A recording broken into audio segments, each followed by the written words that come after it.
संस्कृति और संस्कारों के साथ ब्रह्मादेवी विद्यालय में छात्राओं को दी गई विदाई। भावपूर्ण और नम आंखों से फेयरवेल में छात्राओं ने दी विदाई। प्रधानाचार्य ने दिया संदेश, कहा हमारी छात्राएं केवल शिक्षा लेकर नहीं बल्कि संस्कृति, संस्कार और आत्मविश्वास की धरोहर साथ लेकर यहां से विदा हो रही हैं। हमें विश्वास है कि ये संस्कार उनके जीवन के हर मोड़ पर उन्हें सही दिशा दिखाएंगे। फेयरवेल में सभी छात्राओं के चेहरे पर दिखी मुस्कान और उत्साह।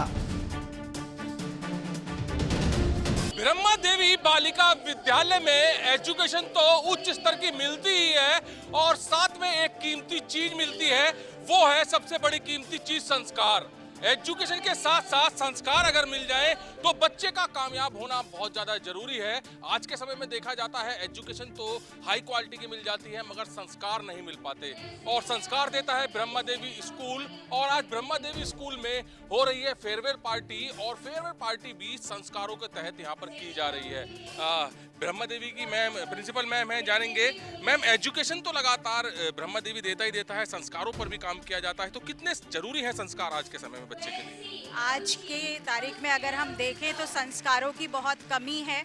ज़्यादातर बच्चे, जैसे अभी रिसेंट न्यूज़ थी, बच्चों ने सुसाइड कर लिया, तो ये सारी चीज़ें बहुत ज़रूरी हैं। अगर मन में संस्कार होंगे, बच्चे शुरू से ही इस तरीके का पढ़ाई के साथ साथ उनके मन में डर की भावना नहीं रहेगी, अपने पेरेंट्स के साथ अच्छे से बातचीत करेंगे, उनसे कुछ छुपाएंगे नहीं, तब बच्चे जो है सक्सेसफुल हो पाएंगे। केवल मार्क्स से सक्सेसफुल होना, हम नहीं समझते कि मार्क्स ज़्यादा आ गए तो बच्चा सक्सेसफुल है। उसे इस लाइफ में क्या करना है, लाइफ में अगर वो सक्सेसफुल तभी हो पाएगा जब उसके अंदर संस्कार भी हैं, बड़ों के प्रति आदर भी है, सम्मान भी। अच्छा मैम, एक चीज खास देखी जाती है ब्रह्मा देवी में, जहाँ पर स्कूल्स के द्वारा प्रयास किया जाता है कि ज़्यादा से ज़्यादा ऑनलाइन क्लासेस हों।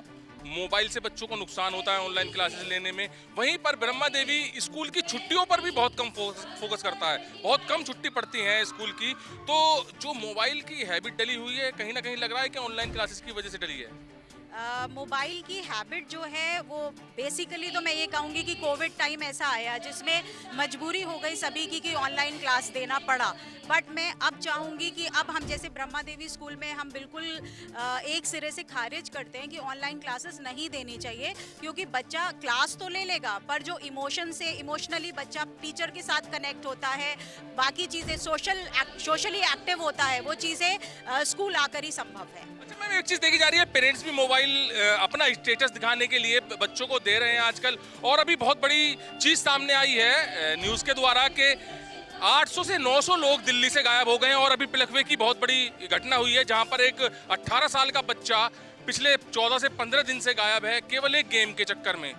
तो गेम खेलना कितना हानिकारक है, और उन बच्चों को आप क्या संदेश देंगे, उन पेरेंट्स को जो आप क्या संदेश देंगे जो बहुत ज़्यादा इसको लाइट ले रहे हैं?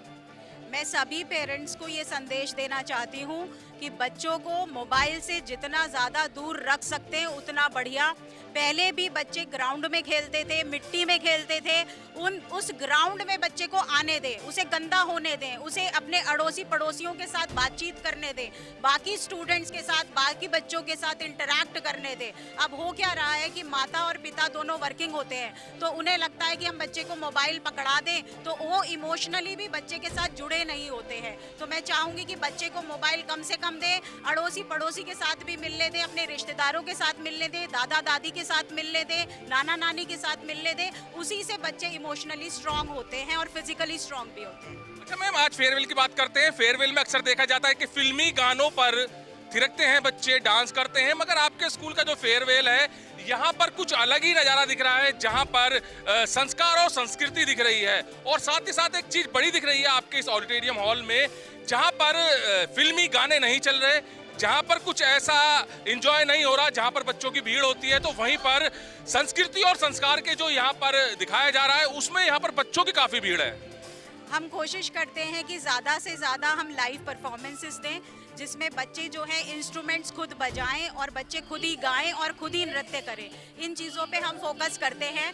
आज भी जो हमने प्रोग्राम रखा उसकी शुरुआत हवन से की, जिससे बच्चों को सद्बुद्धि मिले, बच्चे जो हैं इमोशनली मेंटली स्ट्रांग हों और अपने आने वाली परीक्षाओं में बहुत अच्छा कर पाएँ। कोशिश करते हैं कि बच्चों में संस्कार कूट कूट के भर जाए, जितना कोशिश हम कर पाते हैं उतना हम करते हैं। तो आज के समय में किसी कॉलेज या स्कूल में कहां पर फेयरवेल की शुरुआत यज्ञ से होती है, हवन से होती है। और यज्ञ और हवन इसलिए ही कराया गया है कि जो यज्ञ से कुछ सीखने को मिलेगा वो बड़ी बात है। और देख सकते हैं कि ब्रह्मा देवी की जो आज ये फेयरवेल पार्टी चल रही है, ये इस स्टेज पर ना ही तो कोई फिल्मी गाना चल रहा है, ना ही कोई ऐसी चीज चल रही है जिससे बच्चे यहाँ पर भीड़ के साथ आए, मगर यहाँ पर संस्कार और संस्कृति की झलकियां दिखाई जा रही हैं। और इस संस्कार और संस्कृति की झलकियां देखने के लिए जहाँ पर बच्चे पहुंचे हैं काफी बड़ी संख्या में, बच्चे काफी उत्साह हैं इस फेयरवेल को लेकर। और जैसे कि ब्रह्मा देवी की प्रिंसिपल मैम ने बताया कि किस तरह से यहाँ पर एजुकेशन के साथ साथ संस्कार दिए जाते हैं। और ऑनलाइन गेम की वजह से जो बच्चे गुमराह हो रहे हैं, जो बच्चे इस वक्त गायब हो रहे हैं, उनको भी एक संदेश दिया है कि मोबाइल की लत से हटें और पढ़ाई पर ध्यान दें। कैमरामैन दीपांशु के साथ सुशील शर्मा, हलचल इंडिया।